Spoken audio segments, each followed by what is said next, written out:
warahmatullahi wabarakatuh. Saya Paduji Carta dari kelompok 2 akan menjelaskan pengertian perjanjian. Menurut pasal 1313 KUH Perdata, perjanjian adalah perbuatan dengan satu orang, lain atau lebih. Dari peristiwa ini timbullah suatu hubungan hukum antara dua orang atau lebih yang disebut perikatan, yang di dalamnya terdapat hak dan kewajiban masing-masing pihak. Perjanjian adalah sumber perikatan. Terima kasih. Assalamualaikum warahmatullahi wabarakatuh. Baiklah, saya akan melanjutkan materi selanjutnya, yaitu tentang azas-azas perjanjian. Yang pertama, azas perjanjian itu ada azas kebebasan atau freedom of contract, yaitu azas dalam hukum perjanjian yang memandang bahwa setiap pihak bebas untuk menentukan apakah mereka akan membuat perjanjian atau tidak, bebas mengadakan perjanjian dengan siapapun.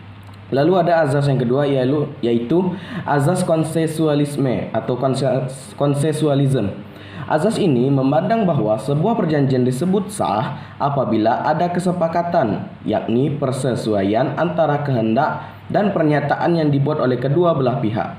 Azas ini termaktub dalam pasal 1320 ayat 1 KUHP berkaitan dengan bentuk perjanjian. Yang ketiga ada azas kepastian hukum atau pacta sunt servanda.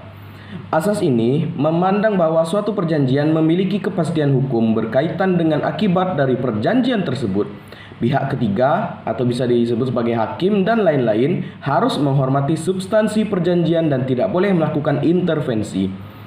Azas kepastian hukum tersebut termaktub dalam pasal 1338 ayat 1 KUHP.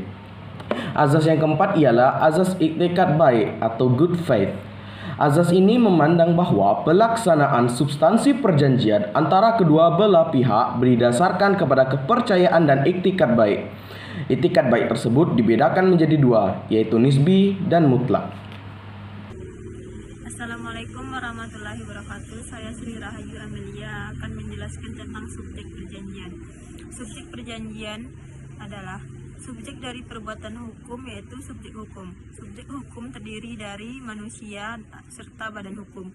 Maka daripada itu semua manusia dan badan hukum dapat melakukan perjanjian dengan syarat manusia atau orang dan badan hukum tersebut sudah dinyatakan cakap menurut hukum.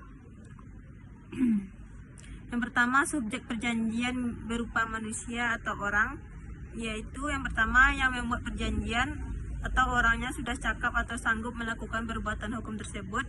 Yang kedua, para pihak yang membuat perjanjian harus melaksanakan perjanjian dengan dasar kebebasan menentukan kehendaknya. Artinya, dalam membuat perjanjian tidak ada paksaan dari pihak manapun dan tidak ada kekhilafan atau penipuan. Yang kedua, badan hukum. Badan hukum adalah badan-badan perkumpulan dari orang-orang yang diciptakan oleh hukum. Badan hukum sebagai subjek hukum dapat bertindak hukum, yaitu melakukan perbuatan hukum seperti halnya manusia. Badan hukum dapat dibedakan menjadi dua, yaitu badan hukum publik dan badan hukum privat. Badan hukum publik adalah badan hukum yang didirikan secara publik di mana tujuan pendirian yang mana didirikan untuk kepentingan orang yang ada di dalam badan hukum itu sendiri. Demikian dari saya. Assalamualaikum warahmatullahi wabarakatuh. Assalamualaikum warahmatullahi wabarakatuh. Saya Debbie Heriani, NIM 1813010033 akan membahas tentang objek hukum. Objek hukum adalah segala sesuatu yang menjadi hak dari subjek hukum. Objek hukum dapat pula disebut sebagai benda. Merujuk pada KUH Perdata, benda adalah tiap-tiap barang atau tiap-tiap hak yang dapat dikuasai oleh hak milik. Benda itu tersendiri dibagi menjadi dua, yaitu benda berwujud dan tidak berwujud. Penggolongan benda yang perlu kita ketahui yaitu pertama, benda berwujud dan tidak berwujud. Kedua, benda bergerak dan tidak bergerak. Ketiga, benda yang dapat dihabiskan dan tidak dapat dihabiskan. Keempat, benda yang dapat diganti dengan yang tidak dapat diganti. Kelima, benda yang sudah ada dengan benda yang masih akan datang. Keenam, benda yang dapat dibagi dan tidak dapat dibagi. Sekian dari saya. Wassalamualaikum warahmatullahi wabarakatuh.